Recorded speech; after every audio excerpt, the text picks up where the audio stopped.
था क्या 1998 में, हुआ क्या था? 1998 में एक पिक्चर आई थी हम साथ साथ हैं, जिसकी शूटिंग करने के लिए एक पूरा सेलिब्रिटी स्टार कास्ट गई थी जोधपुर के आसपास. What later came to be known as the Salman Khan Black Buck incident was not one incident. There were actually 3 poaching incidents that happened. The co-accused kept changing. In the first one, it was Satish Shah. Second one में primarily Salman Khan थे. Third में whole star cast. Salman Khan ने 3 bullets fire करी, उसमें से 2 छूट गई, तीसरे जाके एक हिरण को लगी एंड वहां पे उसकी डेथ हुई. उसके बाद सलमान खान जिप्सी से निकले एंड ही स्लेड द हिरण, उसकी गर्दन काटी. भंवर सिंह नाम के बंदे को कहा गया कि भाई इसको काटो पकाओ, उसने मना कर दिया. फाइनली वहां पे ऑफलोड हुआ वो एनिमल. करते करते द होल थिंग प्रोसीड. इसी केस में एक बार हुआ था ना कि सलमान खान को एक रात वो जेल में जाना पड़ा था, पर वो रात भी नहीं हुई, वो रात को 1 बजे कोर्ट बैठता है.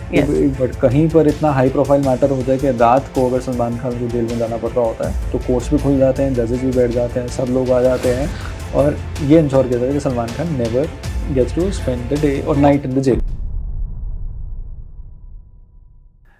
राम राम दोस्तों, अभी मैंने ना गूगल पे Salman Khan black buck case लिखा और लिखा आया कि as of early 2026 the 1998 Black Buck poaching case against Salman Khan remains active in the Rajasthan High Court, with recent judge recusals delaying hearings on his 5-year sentence conviction for killing 2 black bucks. The case stems from Hum Saath Saath Hain shoot in Jodhpur involving allegations of poaching protected wildlife. Co-accused जो रहे थे इस case में वो थे सैफ अली खान, सोनाली बेंद्रे, तब्बू और नीलम, जिनको lower court ने लैक ऑफ एविडेंस की वजह से एक्विट कर दिया. दोस्तों, काफ़ी समय से हमने Salman Khan black buck poaching case के बारे में सुना भी है. मीडिया के अंदर भी इसका वर्णन बार बार होता रहा है. समय समय पर जब भी कोर्ट के अंदर मैटर प्रोसीड करता है तब कुछ ना कुछ आपको ये किस्से कहानियाँ या मीडिया के अंदर आपको ये सारी न्यूज़ आती ज़रूर है, परंतु बहुत लोग इस केस के बारे में जानते भी नहीं. और एक्चुअली में बहुत लोग बिश्नोई समाज जिसने पर्यावरण को बचाने के लिए क्या क्या काम किए हैं और पर्यावरण को बचाते हुए राजस्थान के उस इलाके के अंदर जहाँ पर ये पोचिंग केस हुआ भी था और उससे बाकी और जो इलाका जहाँ पे बिश्नोई समाज मौजूद है उसके बारे में काफ़ी लोग समझते भी नहीं है, पहचानते भी नहीं है और जानते नहीं हैं. तो अनुलाल जी की किताब आई है Bishnois and the black buck, can Dharma save the environment. उस कॉन्वर्सेशन के दौरान मेरी अनुलाल जी से बात हुई अबाउट दिस केस. मैं चाहूँगा कि आप ये रिकॉर्डिंग ज़रूर देखें. आशा करता हूँ आपको इस केस के बारे में इस रिकॉर्डिंग के माध्यम से और जानने को मिलेगा. 1998 में हुआ क्या था? 1998 में एक पिक्चर आई थी हम साथ साथ हैं, जिसकी शूटिंग करने के लिए एक पूरा सेलिब्रिटी स्टार कास्ट गई थी जोधपुर के आसपास. वहाँ के गाँव के आसपास में शूटिंग्स होती थी. So ये what later came to be known as the Salman Khan Black Buck incident was not one incident. There were actually 3 poaching incidents that happened. One happened on 26 September 1998, फिर 28 September and then 2nd October. इतने gap में ये 3 incidents हुए थे. 3 अलग अलग FIRs file की गई और एक चौथी FIR फाइल की गई under the arms act, illegal possession of some arms, जो कि इतनी इंपॉर्टेंट नहीं थी, but these 3 were the primary cases. अब इसमें Salman Khan was the main accused in all the 3 cases, but the co-accused kept changing. In the first one, it was Satish Shah, who was the main accused. Second one में primarily Salman Khan थे. And third में a whole star cast थी, जिसमें सैफ अली खान, तब्बू, सोनाली बेंद्रे, नीलम कोठारी सब साथ में co-accused के माध्यम से आए. Totally, it was about 2 black bucks and 3 chinkaras. Endangered species में आते हैं. सारे cases under Wildlife Act 1972 book किए गए. अब इसमें क्या है, जो प्रोसीडिंग्स इतनी लंबी चल रही हैं तो सोचने की बात है कि ये क्यों चल रही है ना. We tend to blame the courts कि कोर्ट्स की डिले है. डिलेज हैं कोर्ट्स में, there is no denying that, but the courts have come down very heavy, not on the accused but on the investigation officers, कि भाई ये investigation में किया क्या है. So if you look at the investigation, it has been, in the word of the courts, extremely shoddy. There are many lacunae in the investigation. Forensic delays, कब evidence मिली, कब उसको बरामद किया, कब उसको forensic के लिए भेजा, बहुत gaps है इसमें. Like to give a few examples, it is said that ये जो ड्राइवर थे ऑफ द कार, ड्राइवर से ऑफ द जिप्सी जो चला रहे थे, a guy called Harish Dulani, okay, वो सलमान खान को और सतीश शाह को लेके गए पहले इसमें, एंड उनकी टेस्टिमनी है, उनकी अंडर सेक्शन 164 वो ये स्टेट करते हैं कि सलमान खान ने 3 बुलेट्स फायर करी, उसमें से 2 छूट गई, तीसरे जाके एक हिरण को लगी, एंड वहाँ पे उसकी डेथ हुई। उसके बाद सलमान खान वो कहते हैं अपनी टेस्टिमनी में कि जिप्सी से निकले एंड ही स्लेड द हिरन, उसकी गर्दन काटी, एनिमल को लोड किया गया जिप्सी में, एंड उसको एक आशीर्वाद होटल नाम की एक जगह पे लेके गया। वहाँ पे एक भंवर सिंह नाम के बंदे को कहा गया कि भाई इसको काटो पकाओ, उसने मना कर दिया। फाइनली वहाँ पे ऑफलोड हुआ वो एनिमल, करते करते द होल थिंग प्रोसीड्स। और ये एक 26 तारीख का है, फिर एक 28 सितंबर का, और ऐसी एक सिमिलर केस जो है 2 अक्टूबर को निकल कर आ रहे हैं। So this is happening repetitively, but the evidence gets totally missing.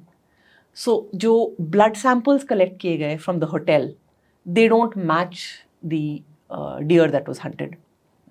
The pellets that were recovered वो .22 बोर राइफल की हैं, जिससे डियर हंटिंग नहीं हो सकती। जो पेलेट्स मिली हैं, जो बुलेट्स मिले in the dears body, that do not match with the rifles that were जो बरामद की गई। जब व्हीकल आपको मिल गया है जिसमें अलेजिडली हंट हुई है, उसको फोरेंसिक लेबोरेटरी में भेजा 17 दिन बाद, तो तब तक वो वॉश हो रहा है, क्लीन हो रहा है। होटल में ब्लड स्टेन्स मिल रहे हैं 2 वीक्स के बाद।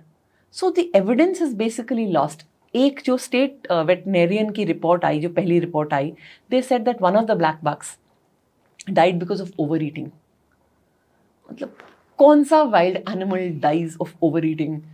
So then the person was fired and a new veterinarian was deployed to do the postmortem, and then he said no, it was a hunt. But kabhi bhi na hunt, na blood stains, na pellets establish ho pa rahe hain. And such lacunae in investigation which courts have pointed out. For example, जब Gypsy गई, उसके tyre marks हैं, उसके mould collect किए गए बहुत दिन बाद, और उनको फॉरेंसिक लैब में भेजा गया almost a month later. So the destruction of evidence is what the courts have pointed out कि ये किया क्या है। मतलब they come down so strongly, and ये आपको बिना वो मैटर पढ़े पता ही नहीं चलता। नहीं, but the courts have come down so strongly how many years later? शुरू से बोल रहे हैं कोर्ट्स, तो शुरू से ट्रायल कोर्ट्स में बोल रहे हैं that the investigation is study. High court भी बोल रहा है that the investigation is study. Courts तो शुरू से बोल रहे हैं। And the fact that the matter has been running for so many years, but उसका बेस तो यही इन्वेस्टिगेशन है ना, यही एविडेंस है, वो तो चेंज नहीं हो जानी। तो when this incident happened, ये पोचिंग इंसिडेंट जब हुआ था, तब आसपास और भी मतलब बिश्नोई समाज के भी लोग थे और समाज के लोग भी थे जिन्होंने ऑब्जेक्शन रेज किया? सी बेसिकली जो इस इंसिडेंट में इन्वॉल्व थे, एक तो ये एक्टर्स थे, उनका ड्राइवर था, राइट, जो भी थे, वो तो बिश्नोई समाज से नहीं थे, right, because they were allegedly involved in that hunt, right. The hunt was happening in the Bishnoi villages, so वो की एविडेंस, वो की विटनेसेस नहीं है ना।